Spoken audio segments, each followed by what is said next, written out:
నమస్కారం యూట్యూబ్ ప్రేక్షకులకు మిత్రులు విచారం స్వాగతం.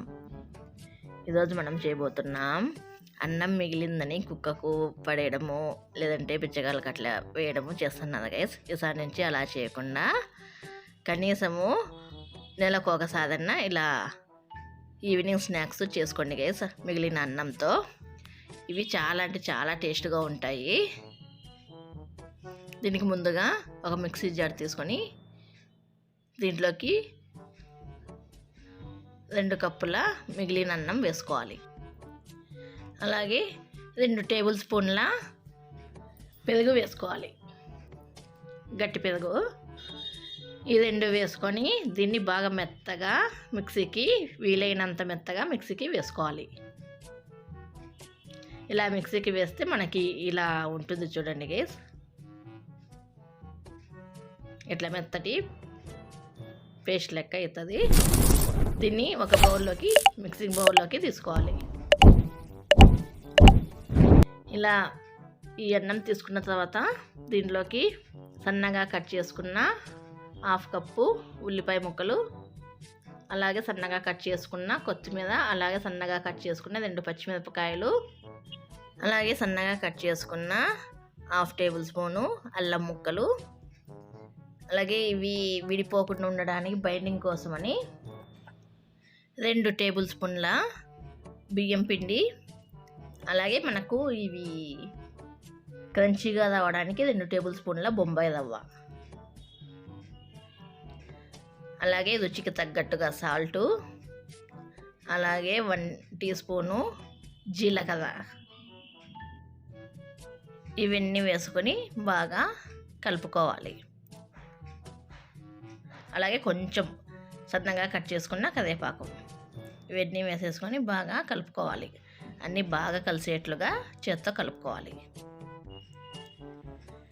ఇలా కలుపుకున్న తర్వాత మనము దీన్ని ఒక 1/2 అవర్ వదిలేసేయాలి. ఎందుకంటే మనము బొంబాయి రవ్వ వేసుకున్నాం కదా, అది నానుతుంది. కొంచెం సేపు మనము ఇలానే వదిలేస్తే ఈ కన్సిస్టెన్సీలో ఉండాలి పిండి మనకి. దీనికంటే కొంచెం జాదగిన అయితే మీకు ఇంకొక టేబుల్ స్పూను బియ్యం పిండి వేసుకోండి. ఎందుకంటే పిండి జోదగా అయితే మనకి ఆయిల్ ఎక్కువగా పీలుస్తాయి ఈ వడలు అనేటివి. ఇలా దీన్ని బాగా కలుపుకొని ఒక 1/2 అవర్ వదిలేసేయాలి. 1/2 అవర్ తర్వాత డీప్ ఫ్రైకి తగ్గ ఆయిల్ ఒక ప్యాన్లో వేసేసుకొని పెట్టేసుకోవాలి. ఇప్పుడు ఈ ముందుగా కలుపుకున్న పిండి ముద్ద ఉంది కదా, దీన్ని చిన్నగా కొంచెం మనం తీసుకుంటూ, ఒకవేళ మీకు చేతికి స్టిక్ అవుతూ ఉంటే నీళ్ళు తేమ చేసుకోండి. ఏమంటే నీళ్ళల్లో మనం చేయి పెట్టాలి, నీళ్ళని విదిలిచ్చేసేయాలి. లేదంటే మనకు పిండి జారైపోతుంది తేమ ఎక్కువగా ఉంటే. ఒకవేళ అది కూడా ఇబ్బంది అనుకుంటే మీరు చేతికి ఆయిల్ అయినా అప్లై చేసుకోవచ్చు. అది లేకపోతే మీకు ఈజీగా రావాలంటే ఇట్లా ఒక ప్లాస్టిక్ పేపర్ తీసుకొని దీనికి ఆయిల్ అప్లై చేసుకొని ఇట్లా మనము పిండి ముద్దను పెట్టేసుకొని ఇలా వడలాగా మనం చేసేసుకోవాలి. ఇలా చేసేసుకొని మనము హీట్ అయిన ఆయిల్లో మీడియం హీట్ కావాలి గైస్ మనకి. ఆయిల్ హెవీ హీట్గా కాకూడదు. మీడియం హీట్ అయిన ఆయిల్లో వేసుకొని 2 వైపులా తిప్పుకుంటూ మనం కాల్చుకుంటే మన ఎంతో రుచికరమైన వడలు రెడీ గైస్. మిగిలిన అన్నంతో చేసుకున్న స్నాక్స్ ఇవి ఎంత బాగుంటాయంటే అంత బాగుంటాయి గైస్. ఈసారి నుంచి అన్నం మిగిలితే ఇట్లా కనీసం నెలకు ఒకసారి చేసుకోండి, చాలా బాగుంటాయి. పిల్లలు ఇష్టంగా తింటారు. ఆయిల్ కనుక కాకముందే వేసారంటే మీకు ఇవి విచ్చిపోతాయి. ఇవి ఇలా వడలు లెక్క రావు, మీకు విడిపోతాయి. కాబట్టి ఆయిల్ మాత్రం కాగే ఉండాలి గైస్.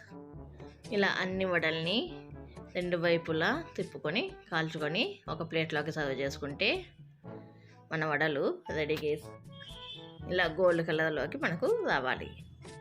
వీటిని మనము టమాటా సాస్తో, అదే టమాటా కెచప్తో కలిపి తింటే ఇంకా దిగిపోతాయి గైస్, అంత బాగుంటాయి ఇవి. ఈ వీడియో కనుక మీకు నచ్చితే మీ ఫ్రెండ్స్ అండ్ ఫ్యామిలీ మెంబర్స్కి షేర్ చేయండి గైస్. ఈ వీడియో కనుక మీకు నచ్చినట్లయితే please like, share, subscribe, comment and గంట అలా పెట్టుకోండి గైస్. ఈ వీడియో కింద గైస్ బాయ్.